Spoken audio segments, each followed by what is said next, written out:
Di kota yang tak pernah benar-benar tidur, di antara gemerlap lampu dan deru kendaraan, hidup seorang pemuda bernama Li Wei. Ia cerdas, ambisius, dan penuh dengan kebanggaan diri. Kesuksesan adalah satu-satunya tujuan yang ia lihat di depan mata. Namun, dalam setiap langkahnya yang cepat menuju puncak, ada dua pasang mata yang selalu menunggunya dari kejauhan. Dua orang yang perlahan ia lupakan. Orang tuanya sendiri. Hujan malam itu seakan ikut menangis, membasahi jalanan kota yang dingin, sama dinginnya dengan hati yang mulai lupa akan kehangatan sebuah rumah. Li Wei tak pernah menyadari, di balik semua yang ia kejar, ada sesuatu yang jauh lebih berharga yang sedang ia tinggalkan. Dulu sekali, rumah kecil mereka selalu terasa hangat, bahkan di hari-hari yang paling sulit. Aroma masakan ibu dan tawa renyah ayahnya adalah musik terindah yang pernah Li Wei dengar. Ayahnya, seorang pekerja keras yang tak pernah mengeluh, selalu pulang dengan sisa tenaga untuk bermain dengannya. Ibunya, dengan senyum yang tak pernah pudar meski lelah seharian mengurus rumah, selalu punya pelukan terhangat. Mereka tidak pernah meminta banyak, tidak pernah menuntut hal-hal yang muluk.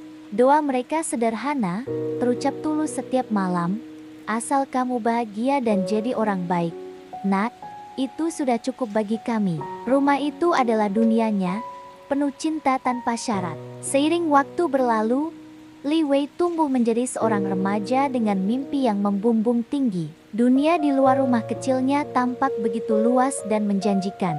Nilai, prestasi, dan ambisi menjadi segalanya baginya. Ia belajar lebih giat dari siapapun, memenangkan kompetisi, dan terus menatap ke depan. Perlahan tapi pasti, ia mulai merasa keluarganya terlalu sederhana untuk dunia yang ia inginkan. Nasihat-nasihat ayahnya yang bijak kini terdengar seperti gangguan. Perhatian ibunya yang lembut terasa seperti kekangan. Ia mulai membangun dinding di antara dirinya dan mereka. Sebuah dinding yang terbuat dari ego dan mimpi. Puncaknya terjadi pada suatu malam yang tegang. Perdebatan kecil berubah menjadi pertengkaran hebat. Kalian tidak akan pernah mengerti dunia ini. Kalian tidak tahu apa yang aku inginkan, teriak Li Wei. Kata-katanya menusuk tajam ke dalam keheningan malam. Ayahnya terdiam. Wajahnya yang biasanya teduh kini dipenuhi guratan kekecewaan. Ibunya hanya bisa menunduk, bahunya bergetar menahan air mata yang tak sanggup lagi ia bendung. Hati mereka hancur, bukan karena amarah, tapi karena merasa telah menjadi orang asing bagi putra mereka sendiri. Sejak hari itu, Li Wei memilih pergi, mengepak tasnya dengan amarah dan ego, meninggalkan rumah yang pernah menjadi surga baginya. Bertahun-tahun berlalu dengan cepat. Seperti yang ia impikan, Li Wei meraih kesuksesan. Ia memiliki pekerjaan bergengsi di perusahaan besar, tinggal di apartemen mewah dengan pemandangan kota, dan mengenakan pakaian mahal yang membuat semua orang menoleh. Dari luar, hidupnya tampak sempurna, persis seperti yang ia pamerkan di media sosial. Tapi setiap malam, saat pintu apartemennya tertutup dan lampu kota hanya menjadi hiasan bisu di luar jendela, kesepian selalu datang tanpa diundang. Ia punya segalanya, tapi tak punya siapa-siapa untuk berbagi. Telepon dari rumah seringkali berdering, namun seringkali juga ia abaikan dengan alasan sibuk. Setiap dering yang tak terjawab adalah satu lagi bata yang ia tambahkan pada dinding penyesalannya. Suatu malam, saat ia sedang menatap kosong keluar jendela, telepon itu kembali berdering.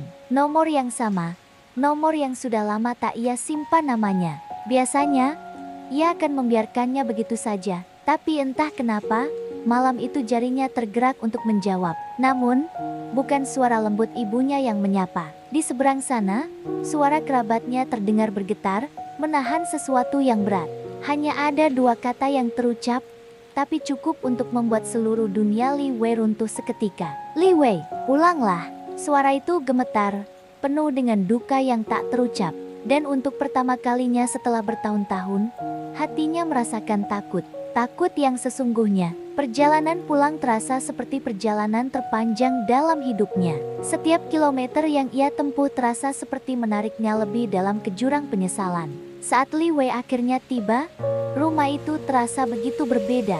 Catnya mungkin masih sama, tanamannya mungkin masih tumbuh di halaman, tapi kehangatan itu telah hilang selamanya. Rumah itu terasa lebih sunyi dari kuburan. Dinding yang dulu selalu mendengar tawa dan cerita, kini hanya bergema dengan kesunyian yang memekakan telinga. Di sanalah ia menyadari sebuah kebenaran pahit. Waktu tidak pernah menunggu siapapun untuk siap.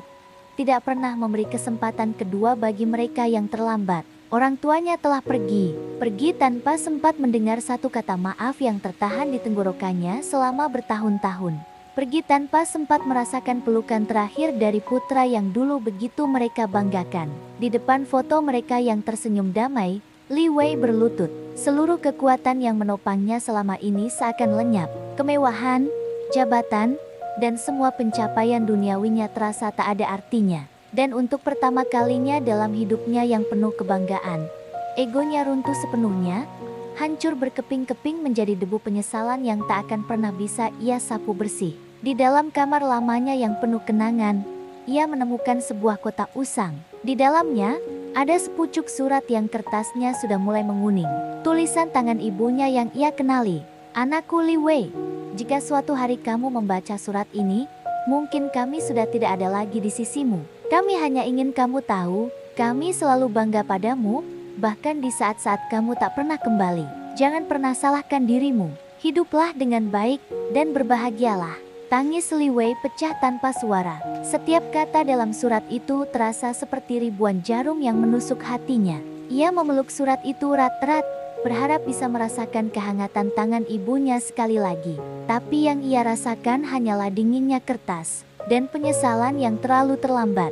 Kisah Li Wei adalah sebuah pengingat bagi kita semua, kesuksesan yang kita kejar mati-matian, jika harus dibayar dengan kehilangan keluarga, pada akhirnya hanyalah sebuah kekosongan yang dibungkus dalam kemewahan.